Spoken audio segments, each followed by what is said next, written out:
Abans de passar la paraula, si algú té alguna qüestió que plantejar-li al Jordi, dues coses. Primer, felicitar-te pel to irònic i literari, a més pronunciat amb aquesta veu radiofònica fantàstica, i segon, us puc prometre que l'objectiu de Tinet era animar-vos a fer una novel·la 2.0. Us ho prometo, les coses surten com surten, però en fi, que molt bé, que jo m'ho he passat molt bé, crec que tots els que estem aquí també, i per tant, si teniu qualsevol cosa que plantejar-li al Jordi... Ara voldria preguntar si ho tens publicat en algun lloc que escriu.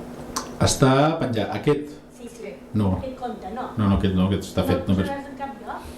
No, és seu, sí, és seu. Per ells. Molt bé. Aquest sí. Alguna qüestió més? Molt bé, doncs moltíssimes gràcies. No sé si voleu parlar de qualsevol cosa, encara que no hagi sortit d'aquí, de les experiències 2.0 de les xarxes de Tinet, no t'ho vulgueu, no? En sèrio? Una mica potser en lloc de part de la novel·la de base del relat que has fet, que està molt interessant.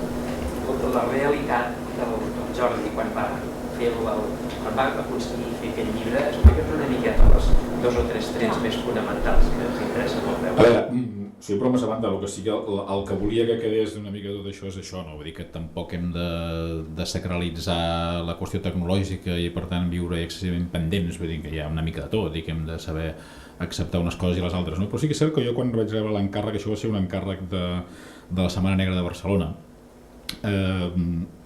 Suposo que em va arribar pel fet d'haver tingut prèviament el blog d'ICAT, on vaig tenir la sort que em donessin un parell de premis importants dels primers que es donaven a l'hora de parlar de premis a blogs. Doncs això suposo que també d'alguna manera va sumant, i vaig rebre l'encàrrec aquest de l'ABC Negre per escriure una novel·la a través del Twitter. És a dir, això hi havia un acord d'ABC Negre amb una empresa de disseny que es deia Sunin Tokyo, que es diu Sunin Tokyo, i que eren qui portaven la part gràfica de tot ABC Negre, no? Llavors van decidir que un dels objectius seria fer que a Barcelona hi hagués una gallina assassina, o presumptament assassina, que no es pot dir mai fins que no ha passat pel judici la gallina, doncs que anés campant pel món, i de fet van fer una campanya molt maca amb fotografies on apareixien noies assassinades amb la gallina al costat, etc. Que per cert, a mi em va fer molta gràcia una cosa, és una anècdota al marge, que la gallina és de Reus. Com no? Va ser molt curiós, perquè realment diu que van estar trobant a través d'un familiar seu i tal, li van trobar una gallina, i li van trobar una gallina de Reus, que sembla ser, jo no desconeixia aquesta part avícola del tema, però sembla ser que és molt complicat trobar una gallina en bon estat, perquè com que es piquen les unes a les altres i hi ha una època de l'any que els hi cau la ploma i tot això, i va ser complicat. I quan van agafar una, la van dissecar, i quan la tenien recent dissecada, els hi va caure totes les plomes de cop. I per tant llavors van anar a través de contactes, van anar a parar a Reus, i vull dir que vam compartir dos reusencs, una gallina i jo, doncs vam compartir l'aventura aquesta, no? Llavors em van proposar la idea aquesta de la novel·la del Twitter. A mi em va semblar molt engrescador, perquè realment era un tema engrescador. El que passa que, clar, també són aquestes coses que són una mica, si més no, perilloses perquè comences i perquè d'alguna manera no saps ben bé cap on t'has de tirar. Sí que és cert que tens tots els camins per poder tirar, que la part és bona, però que tampoc pots anar on vulguis ni fer el que vulguis, no?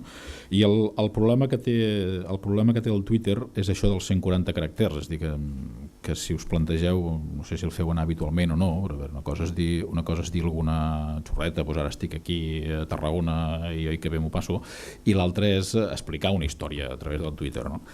Aquest és el gran problema, és a dir, clar, vaig estar mirant experiències anteriors, sobretot n'hi havia hagut algunes a Mèxic i als Estats Units, i el que feien habitualment era escriure un relat i partir-lo.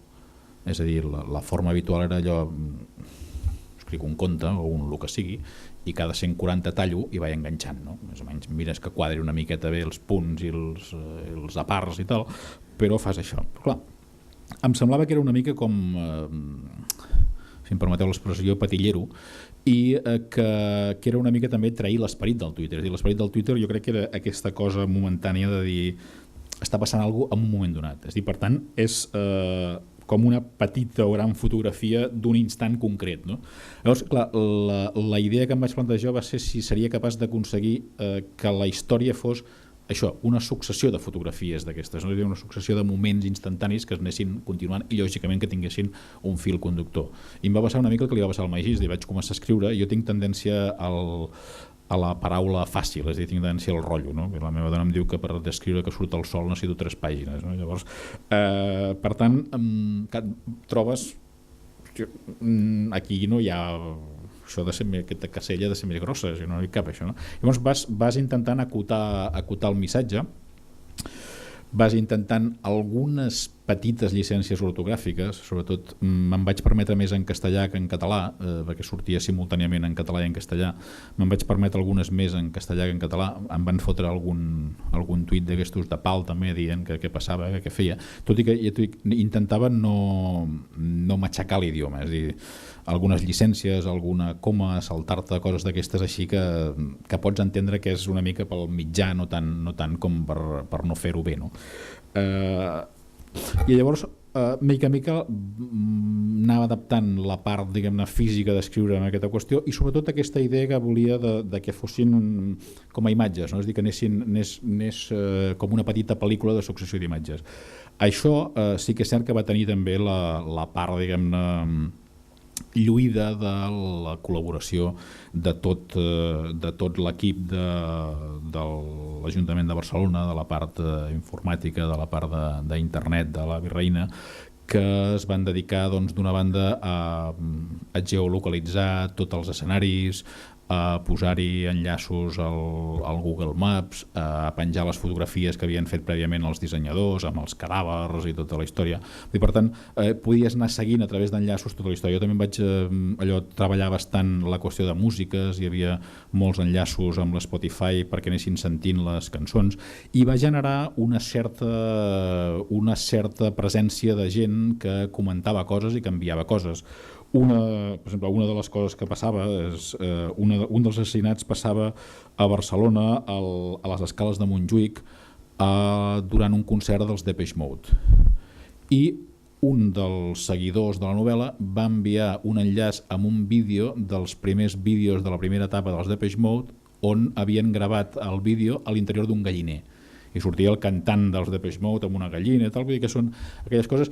I llavors una altra de les coses que em vaig plantejar va ser no tancar la novel·la, és dir, la novel·la s'estava fent sobre la marxa, la qual això també implica, a veure, jo més o menys tenia una idea aproximada de cap on volia anar, però clar, coses com aquesta, per exemple, en modificaven una mica l'estructura i feien que sempre estés obert i per tant que fins a l'últim dia no es tanqués la novel·la. I això feia que les aportacions de la gent realment es poguessin recollir d'alguna manera a la pròpia dinàmica de la narració i per tant també li donava aquest aspecte molt més d'interacció amb la gent que et seguia. No? És a dir que vaig ser el primer sorprès en què fos un èxit, perquè sobretot mitjans de comunicació d'aquí tots i durant tots els dies que va durar el BC Negre jo rebia trucades d'emissores, de ràdios, de diaris de Sud-amèrica, de Colòmbia, de Miami, que es veu que allà funciona molt bé el Twitter, està molt arrelat i va ser com una bogeria, és a dir, es va convertir en un efecte multiplicador i en parlava tothom. Suposo que això també té la gràcia aquesta de que de la mateixa manera que creix d'una forma exponencial també desapareix d'una forma exponencial i ara suposo que no se'n deuen recordar ningú ja de tot això, però ja forma part, suposo, una mica del joc i realment com a experiència va ser curiosa, no? Va ser molt interessant i sobretot molt enriquidora per aquesta descoberta de nous llenguatges i de noves maneres d'arribar a la gent, no? Amb una estructura de dir alguna cosa més, és a dir, plantejar-se enviar una cosa més com missatge dient estic aquí fent no sé què, no? Una mica això seria grans trets, no sé si us interessa saber més detalls o alguna cosa. Alguna qüestió més? Alguna cosa més, Pedro? Si voleu fem pel Twitter, com voleu. Doncs res, si no hi ha cap qüestió més, li donaria la paraula a l'Enric Brull perquè faci la lectura del veredicte del 14è Premi Pinet de Narrativa Curta, integrat dintre dels Premis Literaris Ciutat de Tarragona que s'entregaran aquest dissabte. Sí, bona tarda. Vam fer lectura de l'acte del veredicte del 14è Premi de Narrativa Curta per Internet Pinet, que està emmarcat dins de les sessions que es fan dels Premis Literaris Ciutat de Tarragona.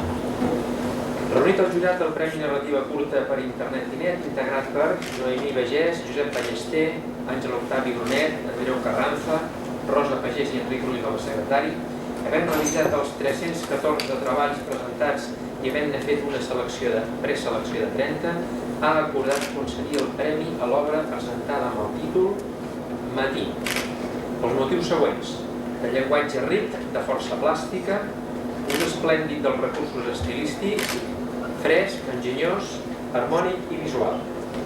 Obert a l'aplica correspon a Laia Alsina Ferrer, d'Argentona al Maresme. A més, ha decidit seleccionar els següents treballs: d'un balsàmic Engill, Revolta pretèrita, La criada de Madame Dumouriez, Ametlles amargues, De paraigües enfundats, Cosetes domèstiques, L'atemptat, Ara ho sé, Evan, L'estació d'Estiosa, Epíleg, La figuera de Marcs Brot, Declaració i El ratolí número 7. Tarragona,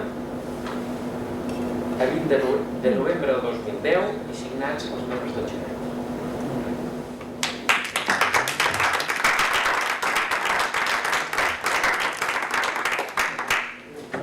Gràcies,